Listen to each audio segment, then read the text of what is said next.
It's a very important sugis halacha. Yeah, Amr Yitzchak Tef B'Isha Erva. That's where we left off yesterday. So the Gemara says, Amr Yitzchak Tefach B'Isha Erva. Now the Torah says, L'yer Lecha Ervas Dover, that it is forbidden to say Kriya Shema when there is some erva revealed. Erva's Dover, a man's erva, a woman's erva, is forbidden to say Kriya Shema. Rav Yitzchak comes along as Mechadesh. Erva usually means the part of the body that's called erva. Rav Yitzchak's Mechadesh that since the concept of erva is here, and therefore in an isha, tefach be'isha erva, even at any part of the body which is normally covered, if a tefach of that is revealed, it is forbidden to say Kriya Shema, and that's what it means. It has a din of erva. Amar Rabbi Yitzchak, tefach be'isha erva, tefach and a woman is an erva. Can't say Kriya Shema. So the Gemara says, what does that mean? What halachic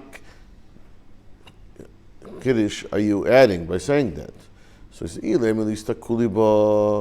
if you're saying, is this something where the Torah forbids you to see? The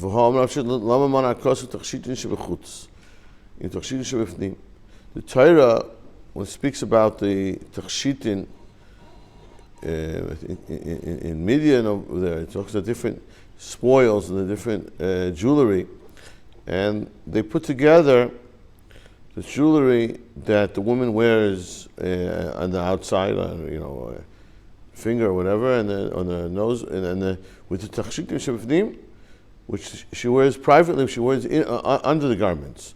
That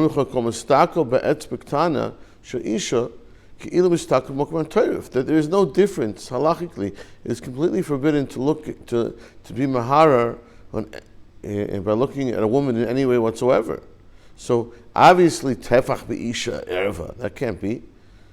No, and the nafkamina is be'ishtoi, where there's no isser of istaklis, obviously, with kriya shema. The nafkamina is whether you're allowed to say kriya shema, and he says no, even if it's a tefach be'isha, again, which means a tefach part of the body which is normally covered is revealed, it is forbidden to say kriya shema. Amar Rav Chiz, the shoik be'isha erva. Similarly, we say that the leg is also erva. Right, a little clear which part of the leg is someone over here, but that is essentially erva and always forbidden to say kriya shema. The Navi says it as a techocha. You're going to be embarrassed. You'll reveal your shoik avi naris and go through the rivers. And it says on that's called erva.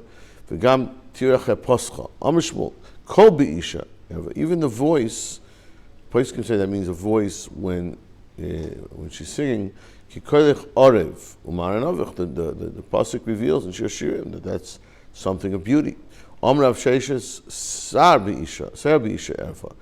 the hair is the pasuk praises the beauty of the hair, so that shows that that's something with his hearer, and therefore it is erva. Okay, now we're going back to discuss tefillin.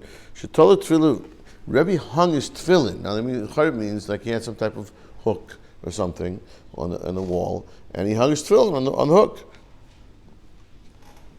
In fact, the Gemara, how could it be? It's actually, it's completely forbidden to hang your tefillin. That's, if you do that, you're hanging your life. Is that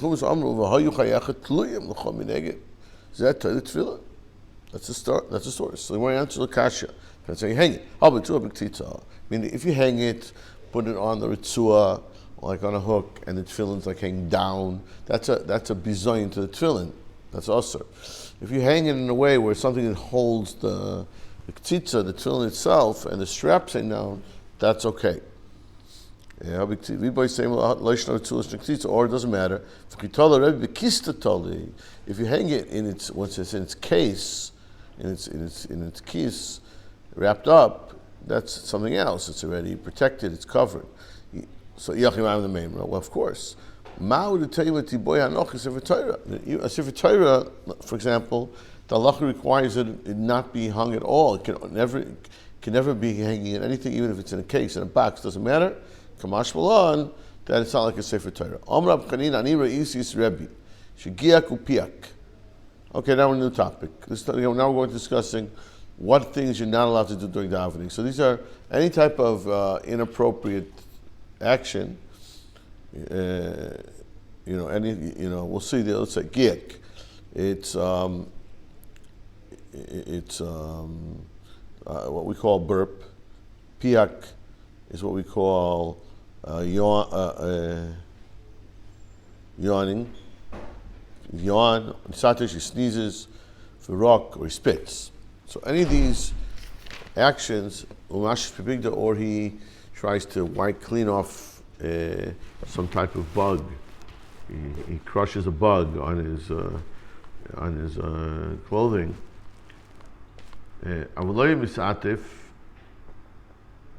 No, sorry. So the Gemara is saying, what happened here was, I saw a Rebbe that he did this while he was davening.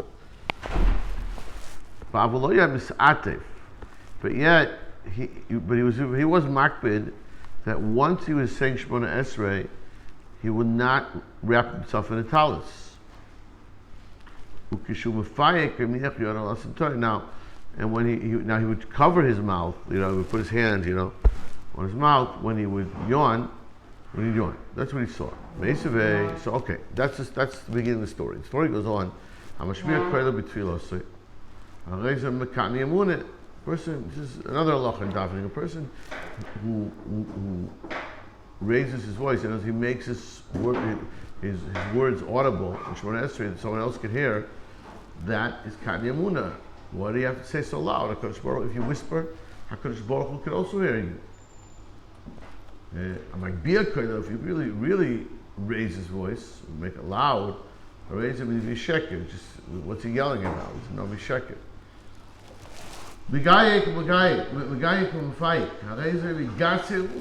That's Gaivil. You stand in front of Hashem and you're yawning, right? That's Gasei Ruch. Misatesh b'filaso sin ra. Sneezing is a bad simon. It shows that this is an ugly thing. Harok b'filaso spits. It's inappropriate. So how is it that Rebbe was doing these things? The Gemara says, "Bishlam the guy can find the kash kana it's a kana tzayno." Now, these actions are physical actions which sometimes can be ba'aynis. A person uncontrollably cannot yawns or burps or something. Sometimes it's completely uncontrollable. So maybe that's what happened. El misatesh kasha. But misatesh is always uncontrollable. There's sneezing. There's control by definition. Sneezing is not controllable.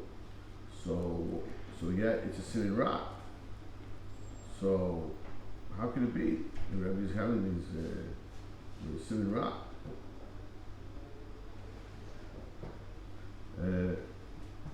So my answer is no.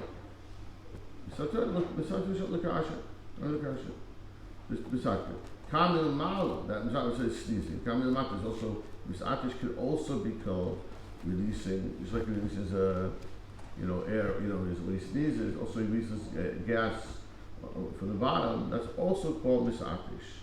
That's a simin ra, because that interrupts tefillah. That's what's simin ra. I was there. Even the Beravuna, Takilani, Kikula told me this I heard from Ravuna. He taught me, and it's worth a lot. It's worth the whole Talmud. I'm Misatish because this would happen often. He would sneeze. He was very concerned. Why am I sneezing during the davening? He says, no, I mean it's a good sign. Why? Why did it happen? Because he's if he's doing something good, he's davening b'kavana, so that shows that b'shamayim they want to give him nachas ruach. So as they give him the sneeze, it's like a relief a little bit. So that's only as a positive simon. Elarok arak kashu. How is it possible that you're spitting? Spitting, we see, is spitting and davening is like spitting in front of Hashem. Kasha. When we say spitting, he was doing, Rabbi Yehuda says, if you're oimid tefillah, now he's done on the roik, and there's a need to spit, and it's unhealthy to hold back that need. So mavliya b'talisa, you should spit into your beged, into your clothing, and just absorb it in the clothing. Now, if you don't want to do that in your clothing, it's expensive clothing. Mavliya b'apikusa, use your handkerchief. So maybe that's what it means. He was only spitting the way you're allowed to spit. Spitting stam real in the air, that's like spitting the amelech. That's wrong. But just absorb it, cover your mouth and absorb it. That's okay. So Ravina kachud Ravashi nizam l'roik. He had to need to spit. He stepped back and he spit. He turned around and he turned around and he spit behind. He didn't want to spit in front of Hashem. He was davening. The best thing is use your handkerchief. On any inditing, for me that's disgusting. I can't do that. So that was the only option. The Gemara says, raising your voice, it's heard in tefillah, is kani emuna. Hashem can hear you. You don't have to. You can whisper.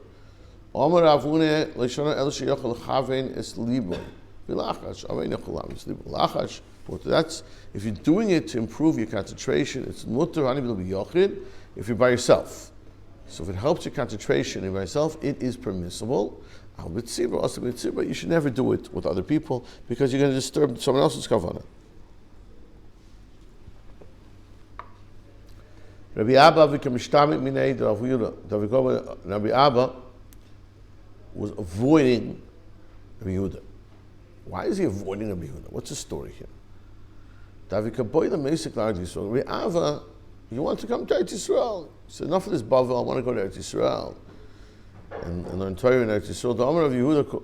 Now, so why was he avoiding Rabbi Yehuda? Because he knew that he was going to get over the head from Yehuda that he wants to go to Eretz Yisrael. So he says, "What are you doing to go to Eretz Yisrael?" The Amar of Yehuda called Oilam Mibavel Eretz Yisrael. Oiv Be'aseh. You're not allowed to go to Eretz Yisrael. Shenemar B'Bavla Yuval V'Shami Yu Ad Yoim Pekudei Yisam Nu Hashem. Until you're commanded to go back, you're supposed to be in Bavel. So yeah, that was Rabbi Yehuda's opinion. Obviously, Rabbi Abba wasn't so concerned with that opinion, and it was just didn't want to have to confront Rabbi Yehuda with that. Also, it seems like a lot of Amoraim went up to Eretz Yisrael. So I don't want to go speak to him, but I'm going to go listen to his shiur. And he learned the following. In this Meiser, he learned the following halacha when he went. Tanakam, he learned this. The Tana, they taught this brayso to Rabbi Yehuda. And this here means release gas. So you wait until you can't daven with a bad ruach. You wait.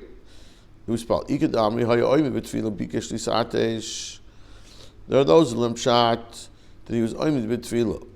Ubikesh lisatesh. He was in davening and he needed lisatesh. So that means marchik la'acharchav daled amos. Step away from the kedusha where you're davening with daled amos. Umisatesh umamtesh el reach v'chayzim and then go back and daven. For oimer, and he said the following tefillah: Ribbani sha'olam. You know our embarrassments. And the end, what are we? Rima v'telah. We're with worms. And then you go back to where you left off. If I just would have come to her this halacha, this is a great halacha, that's enough. That a person is in bed. And it's freezing. It's the winter. And it's freezing outside, he can't even stick out his head. So now he has a problem. How do you say Kriya Shema? Again, we're assuming he's not dressed. He doesn't have clothing in bed. He's undressed. What does he do? He must create a chatzitza, he has pressed down his talis on his neck to separate between his neck and the rest of his body, which is undressed, in order to say Kriya Shema. Of course, he cannot say Kriya Shema when he's undressed.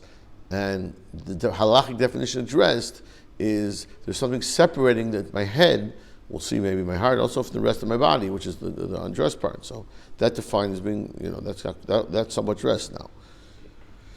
So that was the story. So okay, that's one. Now some say no. Yeah, you have to cover your heart. There has to be separation between your chest, which is your heart, and the lower part of your body, which is considered the erva, undressed. With Tanakama, affecting Gemara. So what did Tanakama? How did he ignore that requirement? Hari libo roya se'erva. That's what we call. He's undressed. His lave is roya se'erva. That's also called undress. A libo roya se'erva. So the answer is kasava libo roya se'erva mutar. He disagrees with that issue. No, he just says you have to be dressed. So if my head if there's some type of covering on me, and it's separated from my head, that already qualifies as being dressed.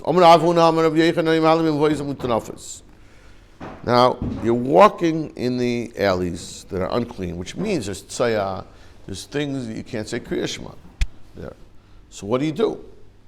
No. We're going to see, this means since he's moving, he's walking, so it's sufficient just to cover his mouth, and then you can say Kriya Shema. How could this be? If Rabbi Yochanan would tell this to me, I would not listen to him. This was a quote of Rabbi Shimon Levi, not Rabbi Yochanan.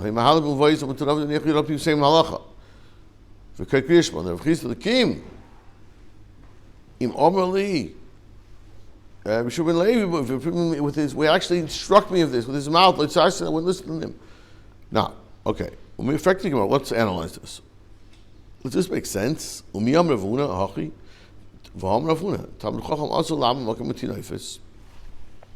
allowed to stand in the Makom Tinefis because you have Shalom Lamed Blihira, because Talmud Chacham is always thinking in Torah.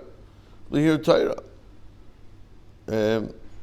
So then how is it that you're saying you walk in these disgusting places and you're allowed to say Kriya Shema? So one answers Lakasha. If you're standing, you're stationary, that's a problem. Don't stand there, you're thinking in Torah. But Mahalach is something else. Mahalach is not, I'll explain it a little bit. I think the idea is that the Torah forbids, the commandment of the Torah is Hoya Machanecha Kodesh. Your Machana has to be Kodesh. So this doesn't constitute Machana. You're walking, that's something else. When we Rabbi Yochanan Hachi, he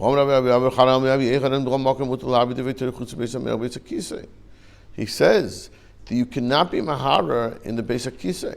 And this is like the Beis HaKisei basically. It's Tunaf, it says Tzoya.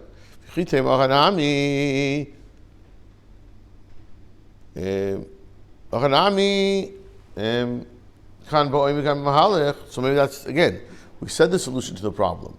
Is he Oimed, is he Mahalach? So yeah, if you're Mahalach, it's a different story. No. We have a story. Rabbi Yavua was going after Rabbi Yochanan, Rabbi Kakari Kriya Shema, and saying, Kimatu b'nois b'fofos, ishtik. And when he got to the Mavois B'fofos, ishtik. He didn't want to say it, even if I'm walking. He asked Rabbi Yochanan a question. Okay, I interrupted. We got out of here. Now what do? To where do I go back to? What do I say now? So he answered, if it was the amount of time it would take to complete the whole Kriya Shema and you interrupted, you have to go back and say it again, Chazal the Rosh. So in any ways, the conversation indicates that Rabbi Yochanan, that you can't say Kriya Shema inside the Mavos Mutanafos. So how could it be that Rabbi Bachana was quoting, that Rav Huna was quoting Rabbi Yochanan that you can? It's a contradiction. It's not true. It doesn't really say that Rabbi Yochanan said that you can't. This question was asked to him by Rabbi Avoyo. So he says, I'm going to answer the question the way you asked the question. You want to know my opinion? I'm not worried about this. I'm moving, right? Mahalach. If you want to know according to you, so do you hold that you're not allowed to say Kriya Shema? So then the rules of Hefsek apply to you. And you have to go back. That's all. There's not real evidence what Rabbi Yochanan himself holds. It's very possible if one is correct. And Rabbi Yochanan holds that you're allowed to say Kriya Shema if you cover your mouth in the voice mutanafis as long as you're moving. Tani kavas to the fune, tani kavas to the chizda, tani kavas to the fune, mehal voice mutanafis. Maniach yidal al piv yikra kriya shema. You do say mehal kavas to the chizda, mehal voice mutanafis. Lo yikra kriya shema. V'lo yitzayim ya koyeva uba poisik. Lo posik mai. Omer Am Yeshia, but Rabbi Yishuv ben Levi, all of us Omer Gam, ani asatim chukim like tevim umishpatim lo yichyu behem.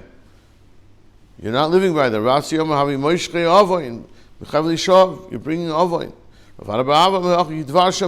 You're degrading the words of Hashem. You cannot say Kriya Shema in the Makmi Tovim in Pasuk Maschor. If you stop, what's your reward? If you're careful about being careful of not mizalzel in Divrei Torah in Kriya Shema, so b'davar hazeh tarichu yamim, you'll have a long life.